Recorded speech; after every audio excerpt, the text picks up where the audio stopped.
morning, everyone. Welcome to Internet2's Community Exchange. On the heels of that welcome, I'd like to share that this will be the last community exchange that you will attend. Going forward, this meeting will return to its former name of the Internet2 Global Summit.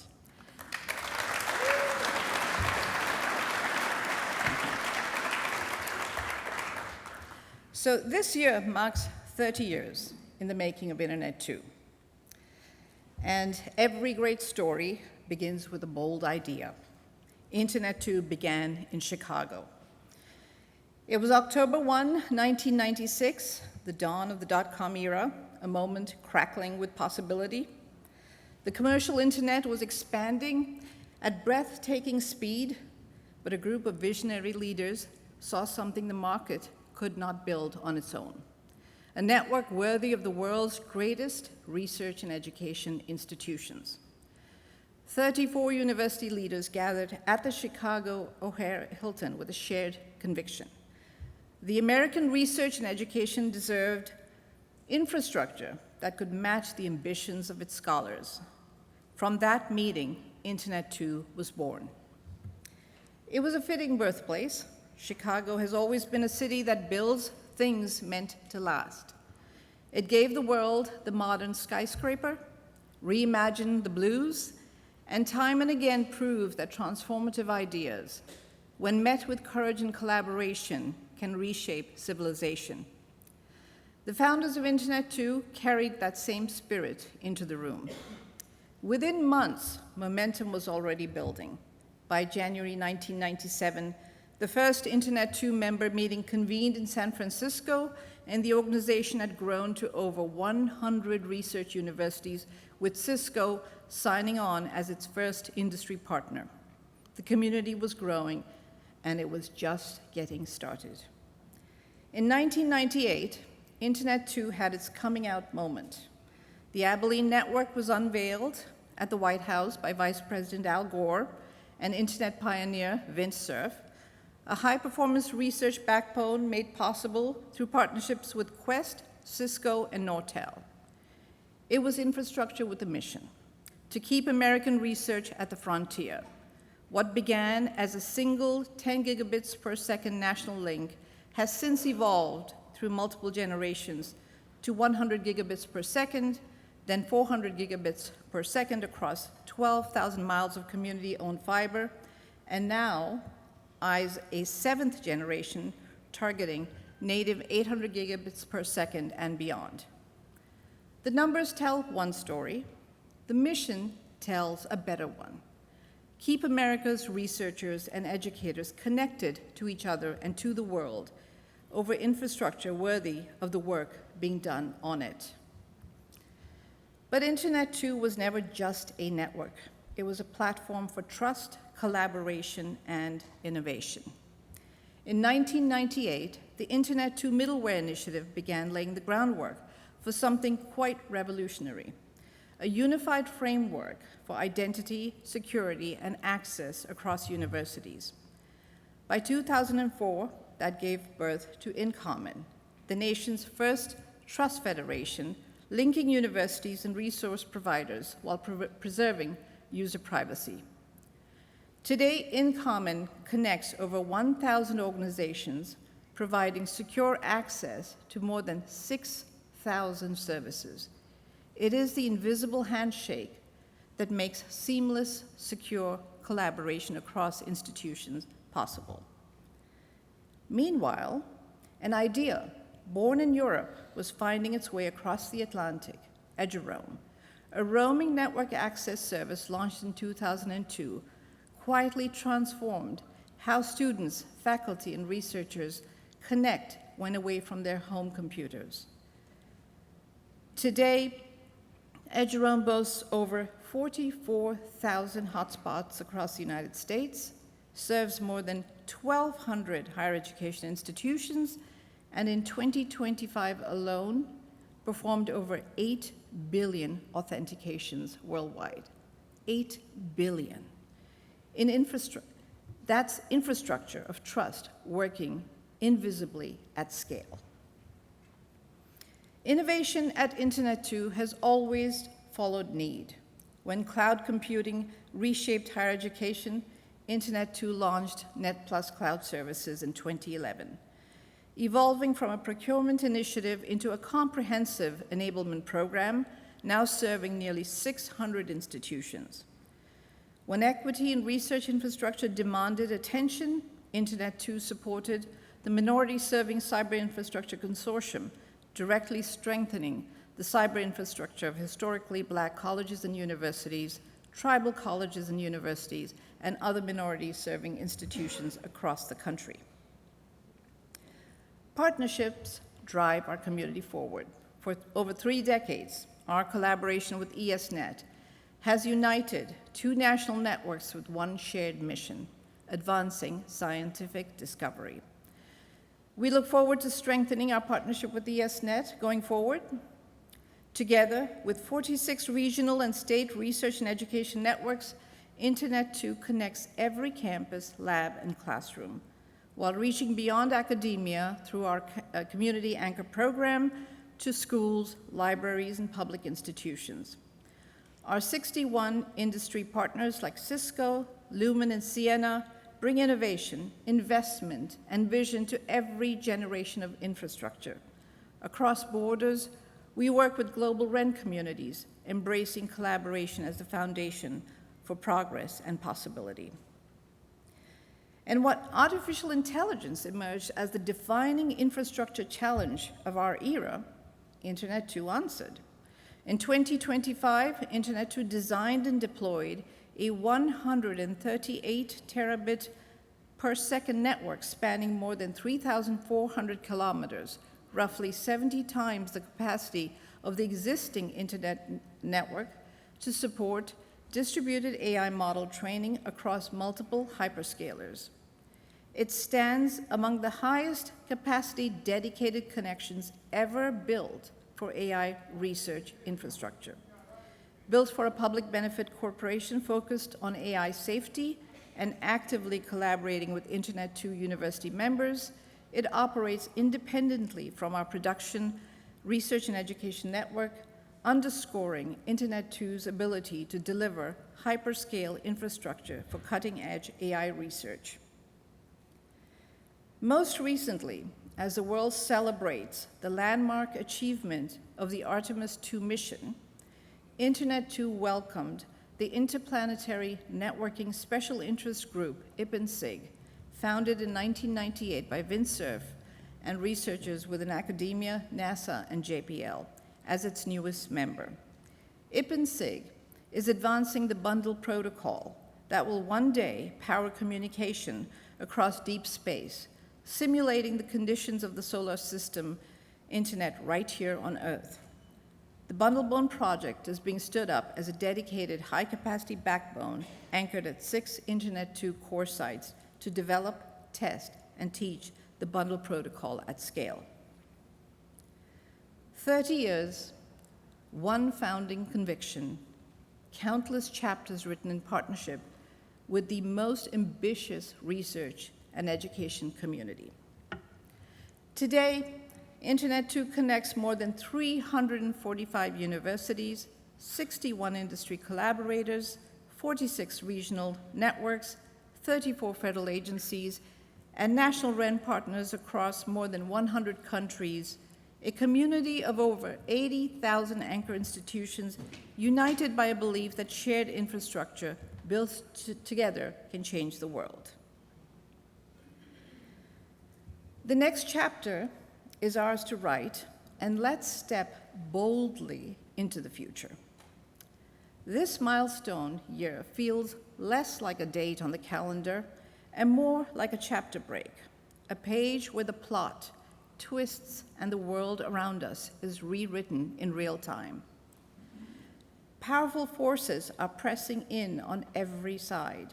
The meteoric rise of artificial intelligence and its frontier cousins, extending human intellect in ways that would have sounded like science fiction a decade ago. Landmark moments in space exploration, a national political landscape being redrawn line by line, and a global order quietly and sometimes violently rearranging itself.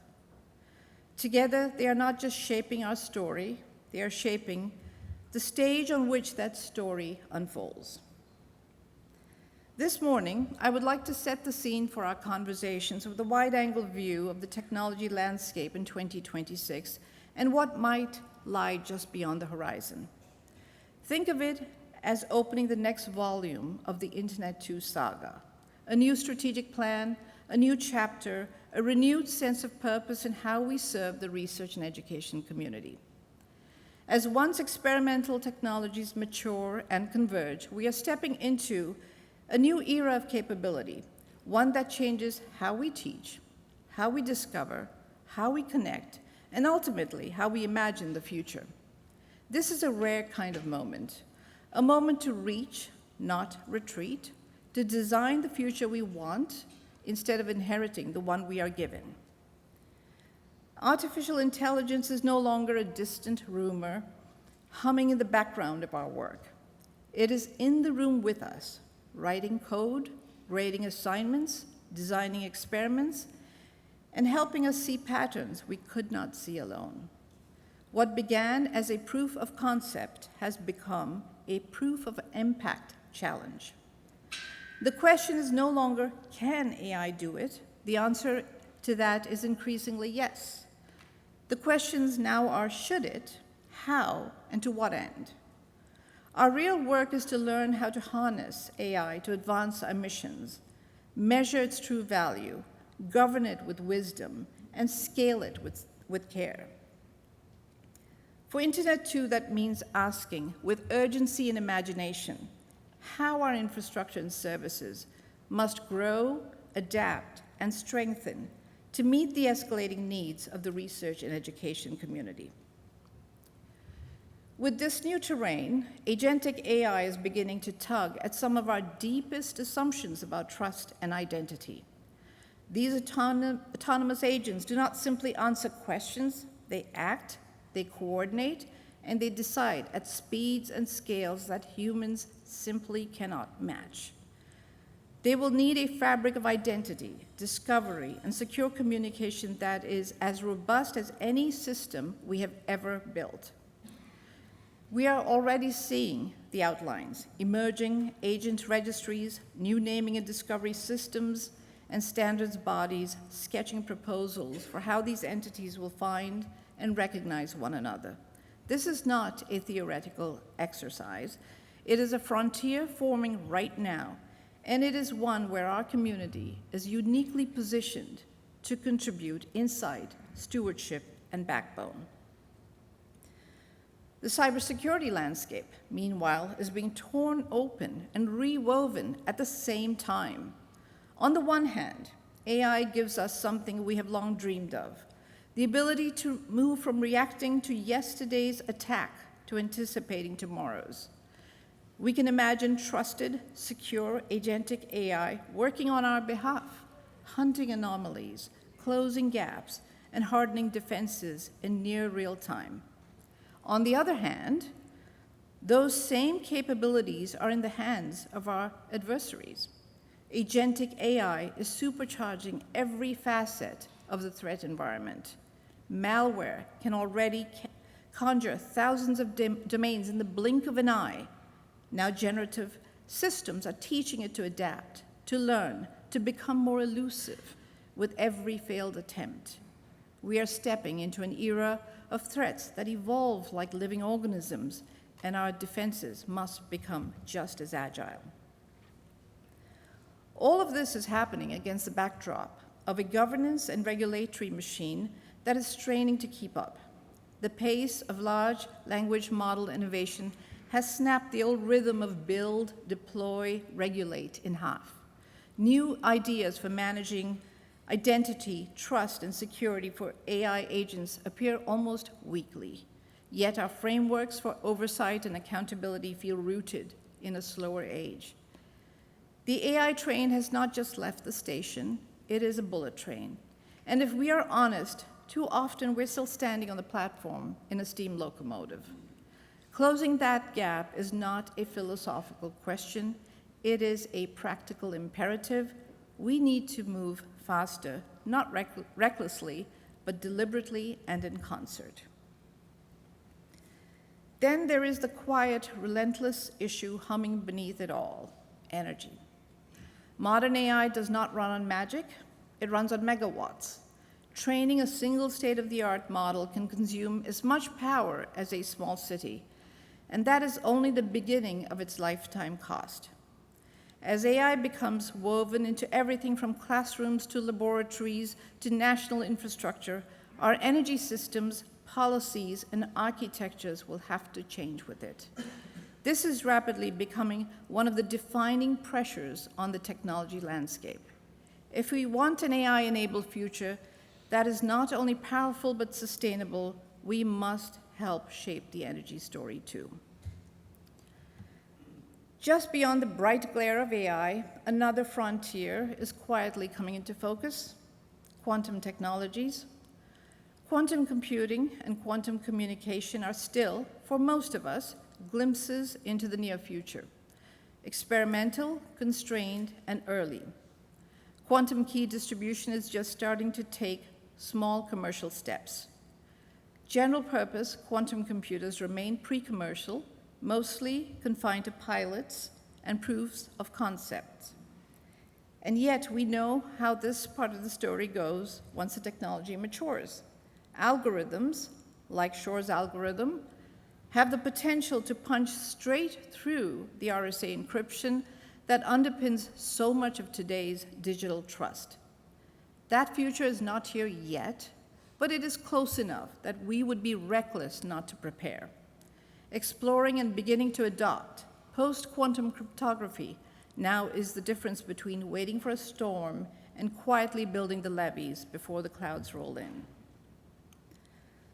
All this unfolds within a research and education ecosystem that has always thrived on openness and exchange. Our work has never recognized borders in the same way politics does.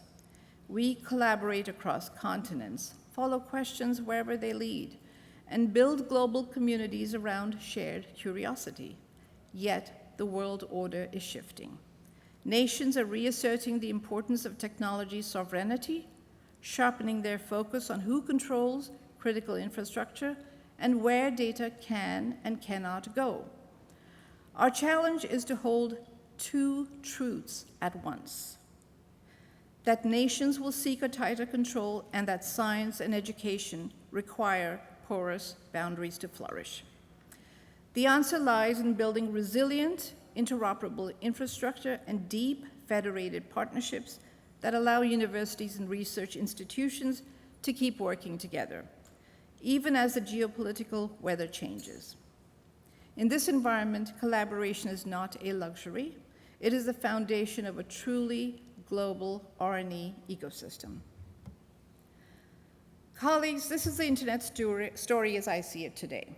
Born in the ambitions of yesterday, anchored in the demands of our present, and alive with the possibilities of our tomorrow.